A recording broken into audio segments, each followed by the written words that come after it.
cuánto variador da los Fíjense bien, solo para, vamos a meter el rollo de lo que es el variador y que realmente ni nada de eso.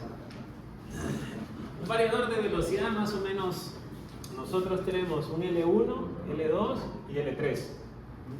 Los motores en el... ¿Cómo? Ahí vino, no, ahí anda. Este es otro. Ah, Fíjense bien, tenemos L1, L2, L3. Normalmente los arranques, cuando llamamos arranques directos, son arranques que el L3, el L2 y el L1 van directos, pero solo se interrumpen por medio del contactor y el circuito de protección. No podemos variar la velocidad. Si la red trabaja a 60 Hz y el motor es de 40 polos, va a ir más o menos a una velocidad de 1800 RPM el motor. No podemos modular la velocidad. ¿Qué tenemos que usar?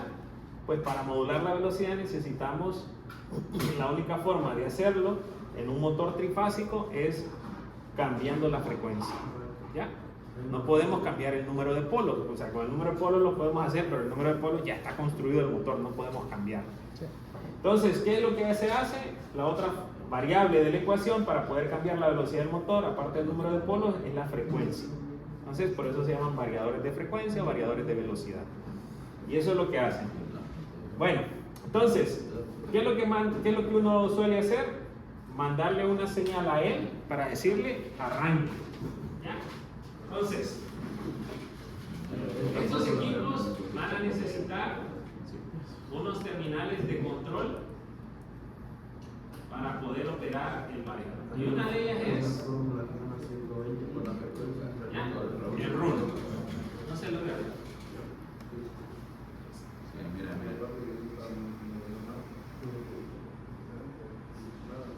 ¿Sí se ve mejor? Bueno, ¿qué es el RUN? Es el terminal o la entrada digital del variador que cuando yo le coloque 24 voltios a esa señal, le voy a decir al variador arrancar el motor. Pero como él necesita modular esa velocidad, yo necesito mandarle también la referencia de velocidad. Así se le conoce. Entonces, tiene otra terminal. Vamos a hacer lo más simple posible. ¿Qué tipo de terminal sería? De hilo. Digitalitos.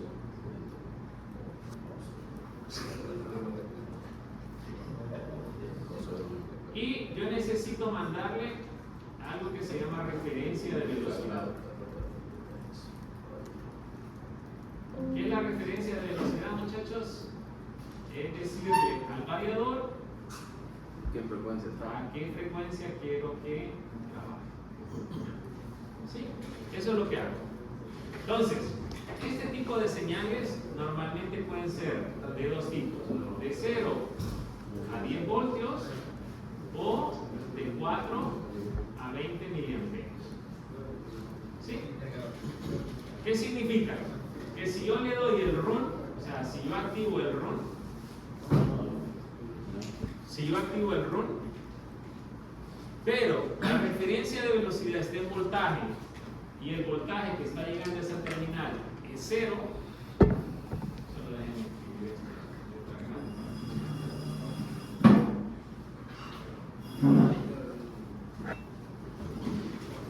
si yo le mando al RUN, ya pongo 24 voltios en la terminal de entrada digital que está configurada para hacer el RUN y en la referencia de velocidad está configurado para recibir una señal analógica de 0 a 10 voltios, cuando él tenga 0 voltios, entonces el motor no se va a mover.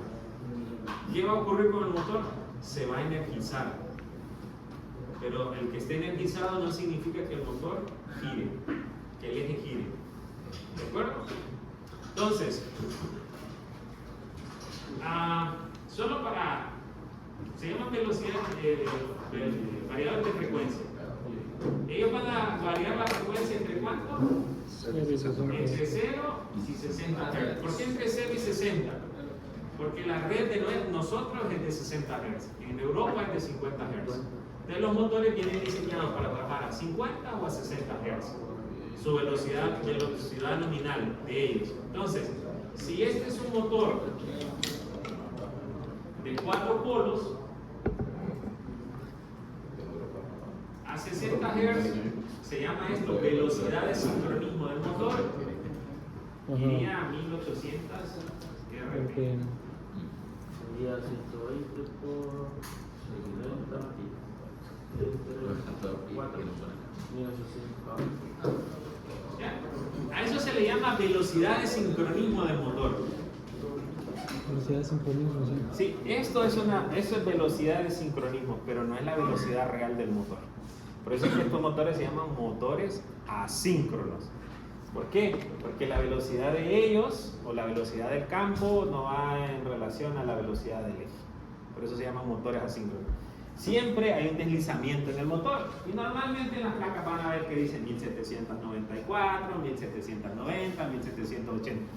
Esa es la velocidad del eje, pero la velocidad del campo es esta. Esta sí se calcula. ¿Cuándo se alcanza esta velocidad? Tiene 60 Hz. Bueno, entonces, y si yo aplicara 30 Hz aquí, muchachos, ¿a qué velocidad iría este motor? 900. ¿Cuánto digo? 30. 30 a la mitad. Esta es regla de 900. ¿sí? Regla de 30. Y si va a 20 Hz, Y es que tomarlo. 20 Hz, muchachos, es un tercio en 1800 es 600. 110. ¿Cómo es el cálculo? 120. Cero, ¿qué les dije? Que si estaba la señal de run, pero él estaba a 0 voltios, genera 0 Hz. ¿Ya? Si tengo 10 voltios en la referencia de velocidad, él va a generar 60 Hz. 60 Hz, un motor de 4 polos, hablamos de 1800 RPM. Hasta 20 Hz sería 600 RPM. ¿Ya? 600 RPM. Por eso es que se llama un variador de velocidad. Pero lo que él hace es variar la frecuencia. Porque para poder modular la velocidad del motor tenemos dos formas. O el número de polos, que no lo podemos cambiar, o la frecuencia. Entonces, ¿qué se trabaja? Con la frecuencia. Pierde torque el motor, no. ¿Cómo? No, frecuencia, no. Ay, esa es una gran pregunta. Si pierde torque el Sí, o motor. se eleva el amperaje. Depende. Ah, ahí cuando vean en su clase de motor y Sí, ahí lo explica Junior. No, así como a grosso modo. Ahí lo Sí, explica sí y no. Depende de la configuración del variador. Si el variador está configurado para hacer una curva control vectorial, no. Si el variador está ajustado para una curva voltaje-frecuencia, sí. Entonces, depende de la carga que tenga el motor, así ajustamos el variador. Tiene su ciencia, tampoco es así como que yo se los estoy contando, pero lo que queremos es encender el motor y que gire y alegrarnos de que ya modula la frecuencia. Y ya con eso pues, Que sí jala. ¿ya? Pero en los variadores sí es importante saber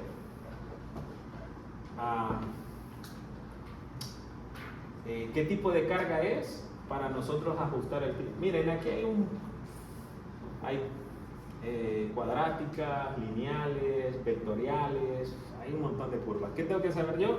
Si es un compresor, si es una banda transportadora, si es una bomba, si es un ventilador. El motor es el motor, pero la carga es la que cambia. Si es una cinta transportadora, no puedo ponerle un voltaje de frecuencia, porque necesita torque en el arranque. Imagínense una banda que está cargada. Cuando yo arranque esa banda, necesita bastante fuerza para vencer toda la inercia del sistema y más toda la carga que tiene. Entonces, normalmente un BF ahí suele quedarse corto. Y lo más crítico es cuando estamos ahí entre los 0 y los 10 Hz, que la velocidad de él es muy baja. Bueno, y platicando de eso, ¿cómo creen que se fríen los motores? Porque el torque creo que lo ¿Cómo que qué? afecta es el campo magnético. Si el campo magnético no cumple bien, no hace bien la impulsora ahí, eso es lo que hace perder el campo. Sí, la relación de torque de un motor tiene que ver mucho con la relación entre corriente y voltaje y frecuencia. Hay una fórmula ahí para calcular el torque y la temperatura. Es una cosa, ahí cuando lleguen en su clase, que hay que entender primero bien el motor para luego comprender mejor el variador, para entender. Bueno, ¿cómo creen que se enfrían los motores, muchachos? Sí. ¿Cómo creen que se enfrían? Recuerden que aquí hay siempre que nosotros tenemos una corriente circulando por un conductor, se va a calentar. Y aquí son bobinas las que hay. ¿Cómo se enfrían? A este eje del motor, en la parte de atrás, se le conecta una ventiladorcita. ¿Ya? Pero ahí tenemos un problema cuando usamos variadores de velocidad. Porque esa propela o esa ventiladora está hecha para trabajar a 60 Hz. Va a generar el suficiente flujo para enfriarlo. Pero si yo lo trabajo a 20 Hz, el flujo que genera la ventiladora es muy pobre, que no me va a enfriar el motor. Entonces los motores, cuando se van a trabajar a muy bajas frecuencias o el ciclo de trabajo de él es abajo de 25 Hz, entonces se le pone ventilación forzada, que es otro motorcito, que es un blower, que es el que lo va a enfriar. Normalmente los motores grandes siempre tienen que tener ventilación forzada, porque si no las bobinas se nos van a quemar. Y ustedes dirán, ¿por qué los metros sobre el nivel del mar en un motor son importantes? ¿Por qué creen? La presión. La humedad. De la humedad. Siempre me dicen, este motor lo puedes operar hasta 1000 metros sobre el nivel del mar. Por el calor. ¿Por qué? Porque lo que afecta el motor es el calor. Pero ¿qué ocurre arriba de los 1000 metros cuando ya es muy alto? El clima más helado. Entonces no favorecería. La resistencia del aire. La temperatura del Menos. Porque ¿Por qué creen? Siempre vean las placas de los motores, dice 1000 MSNM, 1000 metros sobre el nivel del mar. Y después dice, ¿nunca lo ha visto? Es que aquí no lo necesitamos, estamos a 50 y algo metros. Sí, pues nunca ¿Nunca lo han persecado? Nunca lo tomo en cuenta en los trabajos cuando instalamos. Sí, pero los motores es importante saber a qué altura sobre el nivel del mar van a trabajar. ¿Por qué razón? Porque cuando los motores, el problema es la temperatura. A medida uno va ascendiendo, ¿qué ocurre con la presión? Es mayor. La presión, a menor presión. cuando está ¿Qué más pasa? arriba hay menor presión. Menor presión. ¿Y qué Menor significa menor presión o más arriba? Menor resistencia El aire. del aire. O La menor- velocidad depende Menos a calor. mayor velocidad, menor No, presión. es que entre más alto es más fresco, ¿no?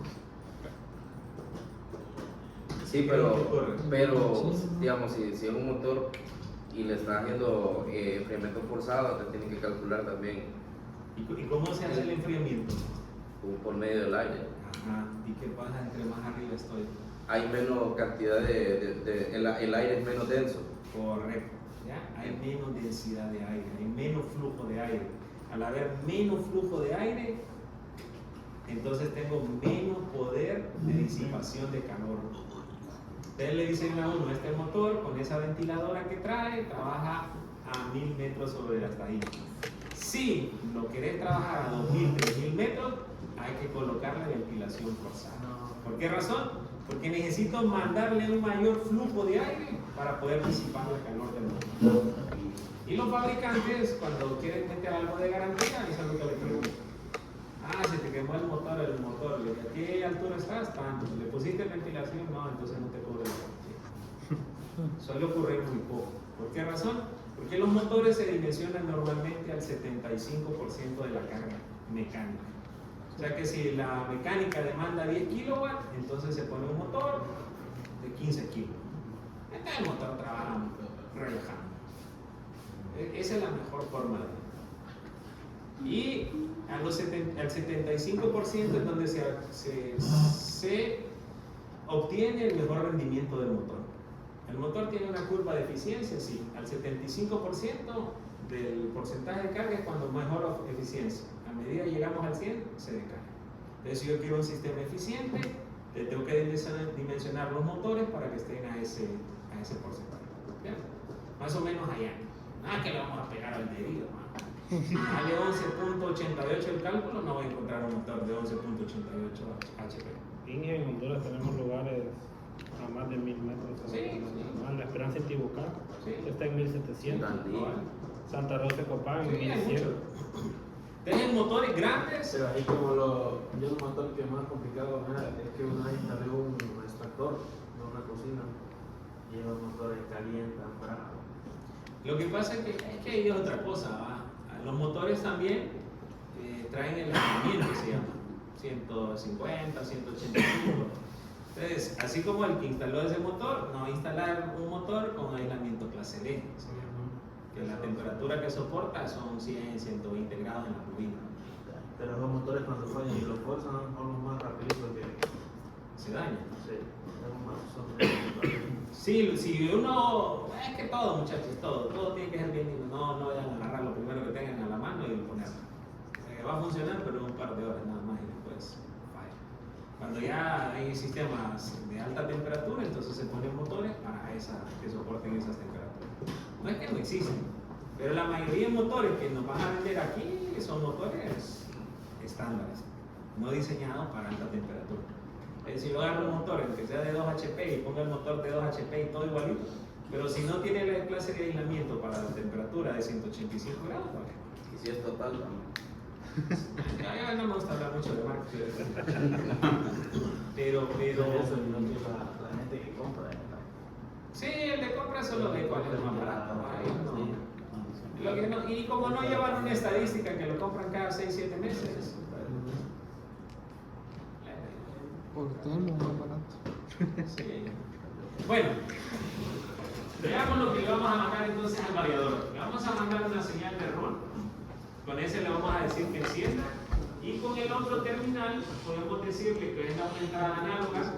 Le vamos a decir a él la referencia de velocidad. Si la configuramos en 0,10 voltios, ya sabemos que 0 es 0 Hz. O sea, se magnetiza el motor, pero el eje no gira. ¿Ya? Y luego tenemos, si le mando 10 voltios, el motor empezaría a girar a 60 Hz. Todas esas cosas hay que parametrizarlas dentro del variador, ¿no? El variador tenemos que darle algunos parámetros. ¿Qué parámetros? Unos, los que son propios del variador. ¿Cuáles son los propios del variador? Por ejemplo, ¿qué entrada digital va a ser el run? ¿Qué entrada análoga va a ser la referencia de velocidad? Ese tipo de cosas. Si vamos a hacer una curva BF, ¿Qué significa voltaje y frecuencia, o vamos a hacer una curva FSC, y hay un montón de curvas. No nos vamos a meter a ver porque no es. Parece que, bueno, hay algunos motores, ¿verdad?, que traen la gráfica ahí en todo y le dice por curva. Parece que Ese es como ver más curvas de eficiencia del motor a diferentes capacidades, En el arranque. tipo de carga o las bombas. Y los otros parámetros que vamos a agregar son los parámetros del motor. Dentro del parámetro del motor vamos a agregar la corriente, el voltaje del motor, la frecuencia del motor, la RPM del motor. Todos esos parámetros vamos a configurar en el variador. ¿Por qué? Porque el variador necesita saber qué es lo que está controlando. Y con eso él hace un cálculo para poderlo trabajar. Entonces, vamos a hacer esa, no sé si hacerlo o no, porque no, es que no lo vamos a hallar como el gusto. Sí, solamente vamos a ver qué se mueve, pero no sabemos por qué estamos bien. Y el variador también tiene otras salidas. Tiene una salida digital. Esa salida digital normalmente es cuando él está, puede ser varias, ¿no? Una que diga ready, o sea, eso es, él está listo, pero no necesariamente el motor está girando. Él se encuentra bien y está listo para trabajar. Eso es lo que indica. Y luego, eso es lo que lee el PLC, digamos. correcto, eso es lo que vamos a mandar a una entrada digital del PLC. Y luego hay otra salida que podemos configurar, es cuando él está corriendo, ¿no? Ya está trabajando, ¿no? Depende de la marca, sí van a ser el nombre que le.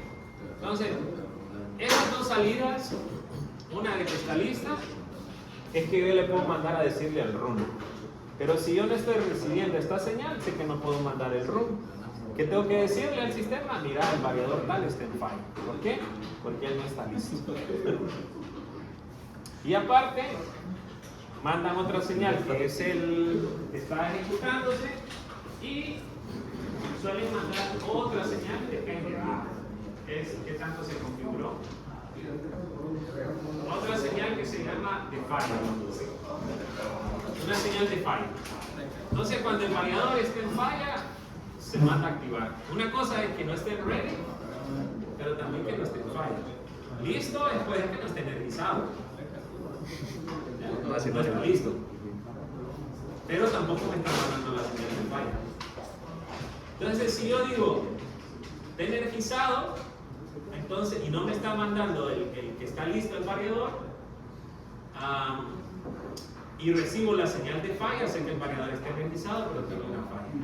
Puede ser el motor, o puede ser el variador, o lo que sea, ¿no? Pero sé que tengo una falla. Esos parámetros son los que suelen mandar. Y mandan otro. Yo necesito saber en el sistema a qué velocidad está yendo el motor. Entonces esto es una salida que llaman RPM. Él me va a indicar a cuántas revoluciones por minuto esté yendo el motor. Eso es para retroalimentar, ¿no? Retroalimentar al controlador.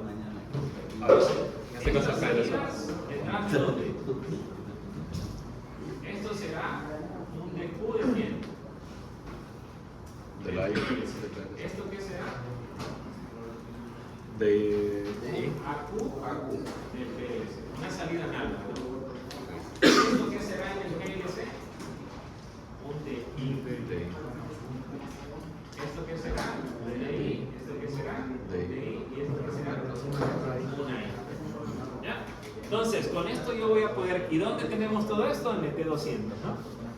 Tenemos una salida que es la primera salida, cableamos y la vamos a conectar acá, al DI de él. Y una salida análoga la vamos a mandar aquí. Si configuramos, tenemos que ver cómo configuramos, como voltaje o como corriente. ¿Qué es eso? La salida del RPM. El de que está arriba. La salida del RPM.